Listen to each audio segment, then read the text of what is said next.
Okay, isang mapagpalang araw sa lahat at bago tayo bumati at pagpasalamat ay meron lang akong gustong reaksyonan dito. May nanggagalaitin na naman dito ang isang nag-comment, si Shari Dolduco. Ito ay tungkol pa rin sa mga pagdadala ng baril. Kasi napaka-importante nito kaya gusto ko itong emphasize. Pagdadala ng baril ng mga walang permit to carry. Ang sabi niya, intindihin mo ang batas, tingnan mo ipasok sa elements of illegal possession of firearms. Ang may LTAP registered yung baril pero walang PTC4. Ang sabi niya, one good example yung namaril sa EDSA na may LTAP at may lisensya ang baril pero walang PTC4, walang illegal possession of firearms, pinagmulta ng 60K. Okay. Ang sabi pa niya, sir, walang illegal possession of firearms pag may LTAP at registered ang firearms if nahuli sa labas ng walang PTC4 technical violation at multa. Please read and understand the law. And LTAP at firearms registration not expired is still basis on PTC4. So, tinalaki na natin ito pero parang mas malabo pa raw eh. So, lilinawin lalo natin ito. Ano ba ang pagkakaiba ng illegal possession of firearms at yung carrying firearms without LTAP? So, pwedeng may pagkakaiba yan pero titingnan lang natin ang difference. At maganda yung yung comment ni Chocolate Boy. Ako'y sumasang-ayon dito sa mga comment na ganito kay Chocolate Boy. Kay Chocolate _Boy Bonnie. Okay, sabi niya, klaro po, sinabi sa Article 5, Section 31 ng Article 10591 na refer sa pagdadala ng rehistradong baril na walang legal authority. Prison correctional po, penalty dito. Ang prison correctional po ay hanggang 6 years. Sira pagkakalam ko. Lesser penalty po siya o mababang penalty po siya kumpara sa penalty unlawful possession of small arms which prison mayor. Hindi po pareho. Okay ha, nabanggit dito yung small arms. Okay, small arms. Okay, so hindi talaga pareho yan. Pag may small arms, merong high powered arms, yung mga ganon. So ako ay sang-ayon ako dito pero basahin natin para mas kasi pinag-anuhan ni Shari Duco na walang kumbaga hindi illegal possession of firearms. Tingnan natin ang pagkakaiba kung saan papatak yang na yan. So basahin natin. In the Philippines, carrying registered firearms outside one's residence without permit to carry firearms outside residence, PTC4 can lead to cancellation of firearms. Pag na-cancel yung paano pag na-cancel yung firearms mo? Di illegal possession of firearms ang labas nun. Kakansilin na eh. Doon ang bagsak nun. Pag nagdala ka ng baril na walang PTC4, may license ka nga, cancellation of firearms license and registration. Kansilado na. Pag kansilado na yung license mo, illegal possession of firearms na ang labas nun. Wala ka ng license eh. Cancel na eh. Bagsak ka sa illegal possession of firearms. Yun ang dapat nating malaman.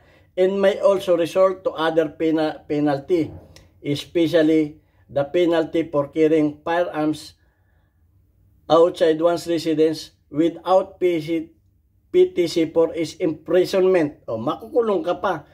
6 months and 1 day to 6 years ang pagkakulong mo. Hanggang 6 years ang pagkakulong mo. Hindi nalalampas sa 6 years. Pero pwedeng maging 6 months.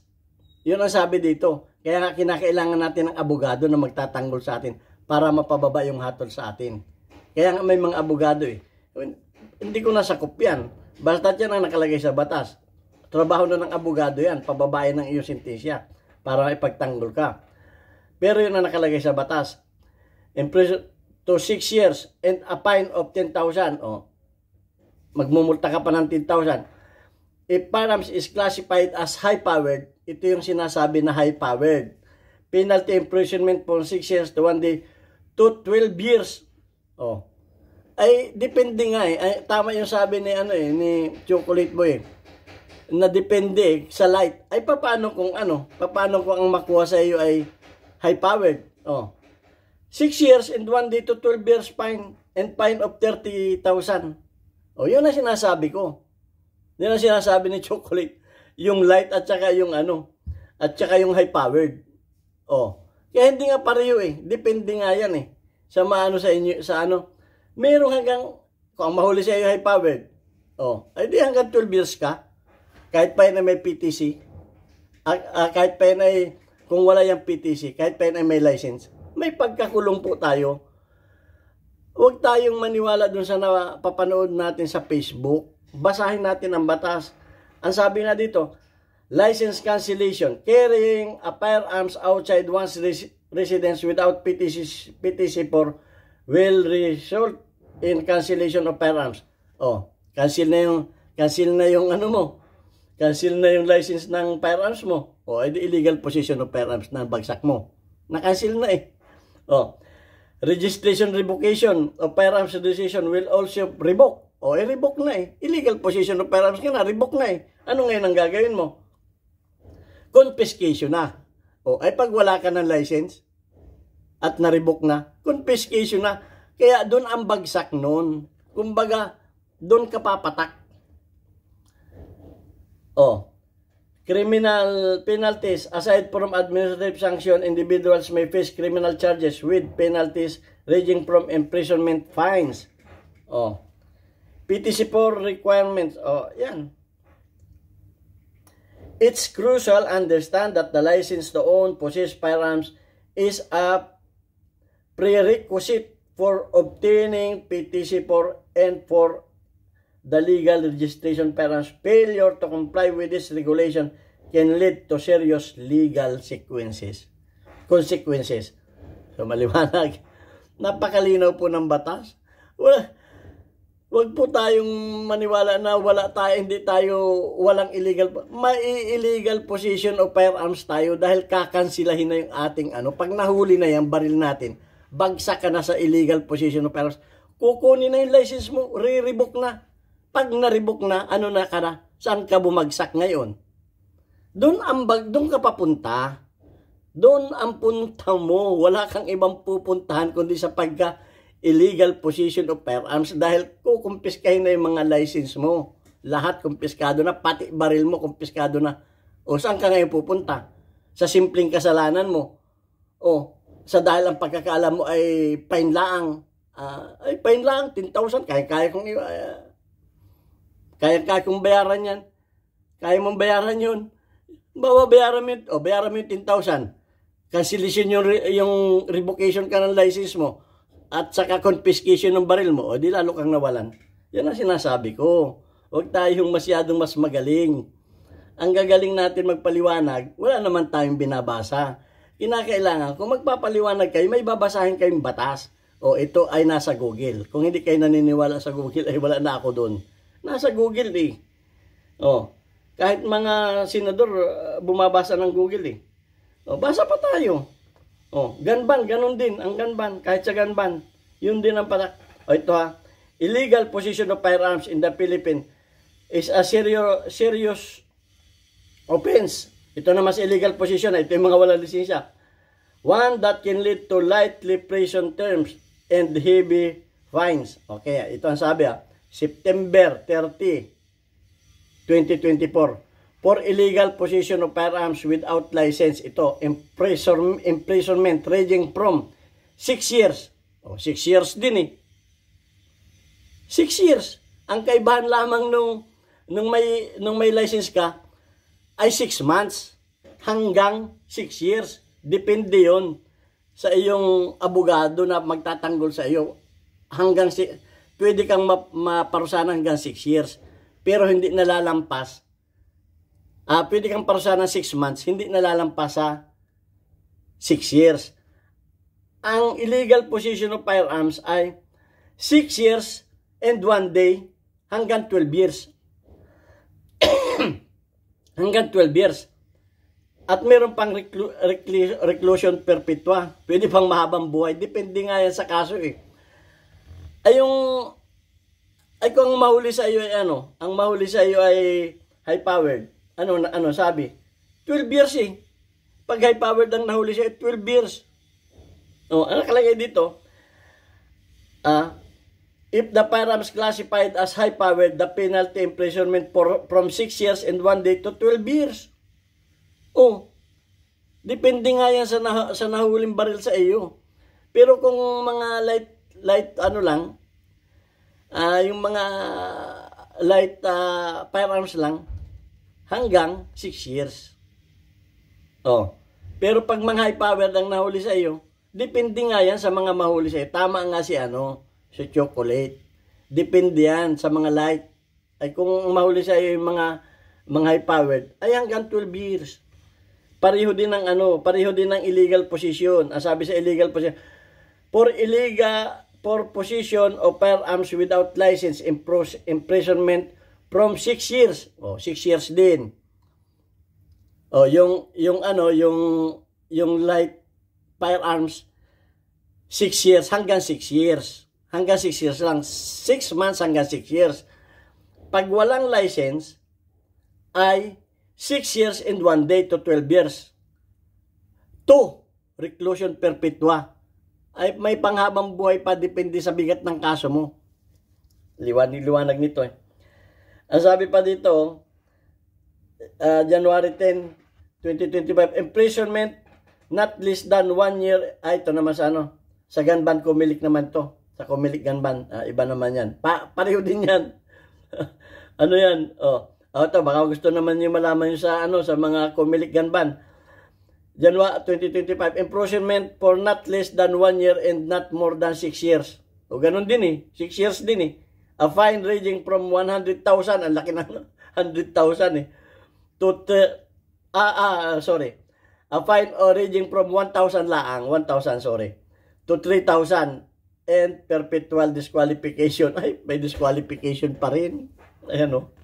Ang linaw-linaw po ng batas. Huwag tayong magmagaling kung wala naman tayong binabasa. Illegal possession of firearms in the Philippines. Ito, March 30, 2025. Illegal possession of firearms in the Philippines is a serious offense, one that can lead to lightly prison terms and heavy fines. Pwede kang ng lightly prison, pero malaki naman yung fine mo. Depende nga yan. Kaya nga, ang ating batas ay yung nakapiring na babae na may hawak na timbang, titimbangin yung kasalanan mo eh. Kaya ang magsasabi niyan, hindi tayo. Hindi po tayo magsasabi kung ilan yan. Yung judge, depende yan dun sa mga ihahayi na ilalabas ng mga ebidensya. Pwede kang hanggang 6 years ka lamang, pwede ka rin hanggang 12 years kung depende sa kaso na sa iyo.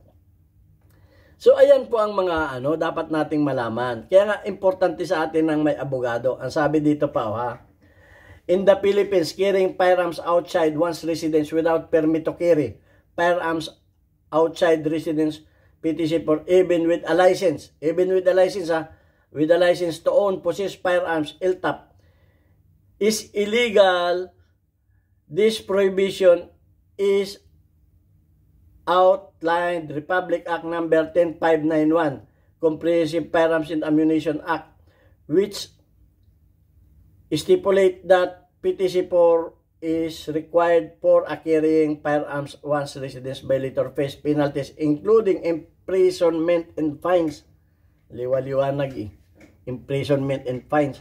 Kahit pa tayo ay may LTAP, wala naman tayong permit to carry, illegal po ang sabi. Firearms illegal, prohibition yan ay nasa batas, Republic Act 10591.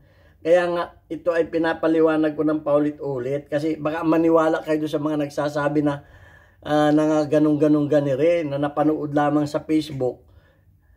Ay hindi natin alam kung mamaya in the Philippines, carrying firearms outside one's residence without permit to carry firearms outside residence, PTC force even with license to own, possess firearms, LTAP illegal possession, Outland Republic Act 10591 Comprehensive Firearms and Ammunition Regulation Act, which stipulate PTC for requires for carrying firearms outside the state. Violators face penalties including imprisonment. Hindi po penalty lamang, including imprisonment and fines, pagkabilanggo at multa.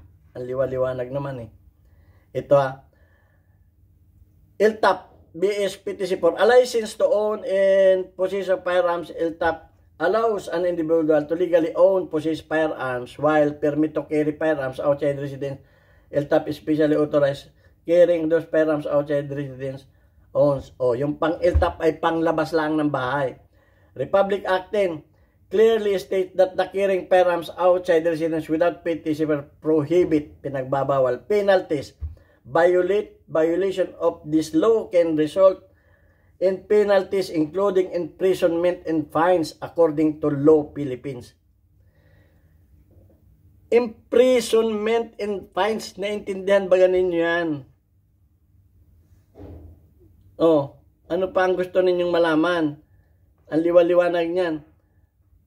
A license to own, possess firearms allows individuals to legally and possess firearms, permit to carry firearms outside residence, especially authorized carrying firearms owner's residence. Republic Act 10-591 clearly states that carrying firearms outside residence without PTC prohibit. Penalties.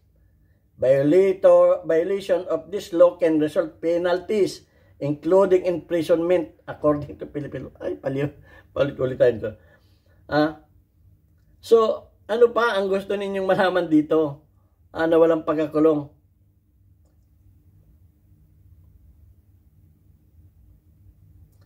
So, illegal possession of firearms is a criminal offense with penalties engaging from imprisonment to fines depending on the severity of violation. Illegal possession of firearms is a criminal offense which penalties ranging from imprisonment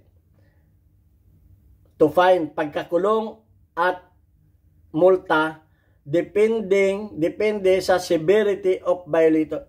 Kaya nga depende yan sa bigat ng kasalanan. Yung bambaril ay anong klase? High powered, light firearms, high powered firearms, ilang piraso nakalagay diyan, titimbangin ng korte yan. Ginamit ba sa crime yan? Madadagdag pa yan. Kaya ikaw ay madadagdagan pa ng panghabang buhay. Judge na po ang bahala dyan. Hindi ko na po alam yan. Pero ang maliwanag dito ay makukulong at magmumulta. Ang sabi naman ni Sharibut, intindihin mo ang batas, tingnan mo, ipasok sa elements of illegal possession of firearms. May LTAP registered. Kakansilahin nga Kakansilahin nga yung license mo di illegal possession of firearms ka na. Doon ang bagsak mo. Naintindihan mo na. Kung saan ka babagsak pag nahulihan ka. Nahulihan ka, illegal possession of nahulihan ka ng baril. May license ka. Kumpiskado yung license mo. Di illegal possession of firearms ang bagsak mo. Ano nga mangyari sa iyo? Confiscation. Doon ka babagsak. Doon ang bagsak mo. Maniwala ka sa batas. Ang one good example ay namaril sa EDSA. May LTAP, may lisensya, namaril, walang PTC, walang illegal possession of firearms. Anong katibayan mo? Pinagmulta siya ng 60K. Ay baka pinagbayad siya ng danyos. Hindi natin alam ang pangyayari nito Bakit siya pinagmulta ng 60K? Baka arigluhan, 60K. Pwede yan. Kasi sa batas, paghaharapin kayo, may arraignment yan. Ako, nakaharap na ako dyan 2 beses na ako nakasuhan May arraignment yan. Mag-aarigluhan kayo dyan. Pwede kang magbayad lamang dyan. Pero, tandaan ninyo, na ang magkakaso ng illegal possession of firearms ay authority. Tayo po ay hindi pwedeng magkaso ng illegal possession sa kapwa natin sibilyan. Hindi po tayo, ang magkakaso ng illegal possession of firearms ay mga police authority. Maaaring yung pinagmulta ng 60K, eh maring doon sa kanyang binaril, 60K. Pero may kaso pa siyang illegal possession of firearms dyan. Hindi ako naniniwala na walang illegal possession of firearms dyan. Kumpiskado yung kanyang, sigurado ko kumpiskado yung kanyang license dyan. Yun ang nasa batas. Pag kinumpiska yung license niya, illegal possession of firearms na ang bagsak mo. Kaya ka nga may kulong eh. Mababa lamang. Ito ha, ulitin ko. Ang kulong ng illegal possession of firearms ay 6 day to 1 day, 1 month and 1 day, hanggang 12 years. Depende pa sa kaso, pwede pang mahabang buhay, depende pa yan kung may nadagdag na kaso. Ang nahulihan ng baril na may lisensya, walang LTAP ay 6 months ang minimum at hindi lalampas ng 6 years. 6 years. Ang illegal possession ay ang minimum ay 6 years. So pareho lang ha, minimum ay ginawa lang maximum ito ha. Ay may maximum na 12 years. Pero pag ang nahuli sa iyong baril ay mga high-powered, ay hanggang 12 years ka rin. Depende yan sa baril na nahuli sa iyo. Kaya nga sabi ni Chocolate ay sa mga light. So ayan, masyado na tayong umaba. Ito ay inaano ko lang na baka kayo ay naniniwala sa mga ano-ano ay magunos dili kayo. Baka ay, may 10,000 ako. Babayaran ko na lang ng 10,000 yung ano ko. Hindi naman maano eh. Hindi naman mariribok yung license ko eh. Sorry po, revoke ang license ninyo. Wala na kayong baril. Habang buhay na kayo hindi makakuha ng license. Kulong pa kayo ng 6 years. Pag binas kayo, 6 months naman. Oo. So, ano natin, hindi po ako abogado, yan po ay interpretasyon ko. Binasa ko lang yan. Pero inuulit ko, ang abogado ninyo, ang magpapababa ng inyong kaso, pwedeng bumaba yan. Pwedeng bumaba yung mga kaso ninyo, yung 6 years ninyo, pwedeng maging 6 months. Dahil may abogado kayo eh. Kung magaling abogado ninyo, alam mo naman yung abogado, maraming dahilan yan eh. Kaya yan, 6 months. Baka mabigyan pa kayo ng provision. May mga provision pa yan. Kung wala kayong dating kaso, baka mabigyan pa kayo ng provision. Pero pag may kaso na kayo, ay no way, hindi na kayo mabibigyan ng provision. Baka ibang kaso na yung provision, hindi ko nasakop yan. So, ayan. So, dapat alamin natin yung mga ganyang kaso. Bukod yung nakasuhan ako ng grave threats. Hindi naman grave threats, nanalo ako sa grave threats. Hindi ako nakulong. May provision tayo. Walang kaso. Hindi napatunayan yung May ganun, may mga ganun yan. Yung grave threats mo magiging threats lang. Pag may magaling kang abogado, ganun yun talaga sa korte. Kaya pwedeng pababain, pero sasabi ninyo na ang linaw-linaw dyan, imprisonment and fines.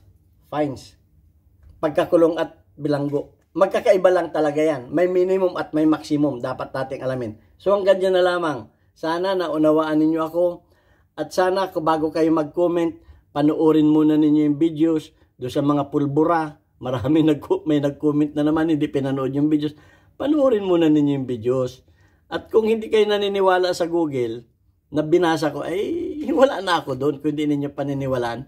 Pero kung hindi ninyo pinanood yung videos at nag-comment kayo ng ganyan, sigun lamang doon sa napanood ninyo sa Facebook. O sigun lamang doon sa mga nag-upload na mga YouTuber. Hindi ko naman inaano yung ibang mga YouTuber, basta na lamang kapag-upload, na wala naman binabasa. Dapat may binabasa. Nagko-comment kayo, wala naman kayong binasa. Magbasa kayo. Kung ano nakalagay, kagaya ni Chocolate. Nagbasa.